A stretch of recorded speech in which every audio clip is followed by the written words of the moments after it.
En 2025, la transition énergétique est au centre de la croissance et permet une reprise économique mondiale qui favorise à son tour les investissements verts et constitue ainsi un cercle vertueux. Profitant de ce climat favorable, la construction européenne est relancée et l'Union européenne se tourne vers un modèle davantage fédéral, politique fiscale harmonisée, marché bancaire et financier plus intégré. L'Europe s'essaie même à réglementer les relations de travail. En France, maîtrise des dépenses et augmentation des recettes ont permis de conserver la qualité de notre système de redistribution, tandis que le chômage est en net recul dans un marché du travail plus égalitaire mais plus flexible. Le pays conserve cependant de fortes inégalités.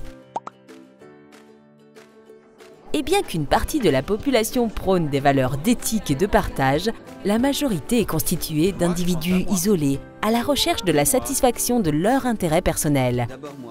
Dans une société toute connectée qui peine à suivre le rythme des évolutions dictées par la révolution digitale.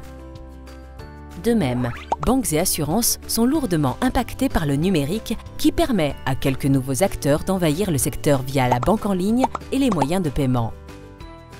Bien que les acteurs traditionnels se concentrent et s'internationalisent pour résister, ils trouvent également des relais de croissance à travers des partenariats avec ces nouveaux entrants. Le réseau physique est ainsi en forte diminution et ce sont les salariés qui en payent le plus lourd tribut. Les organisations syndicales peuvent néanmoins s'appuyer sur un dialogue social européen relancé pour renforcer leur légitimité, principalement à l'échelon local, ce qui les rapproche des travailleurs. En s'adaptant aux attentes des adhérents en matière de services et en professionnalisant l'exercice des mandats, désormais reconnus par les entreprises, le syndicalisme s'est aujourd'hui imposé comme un acteur incontournable.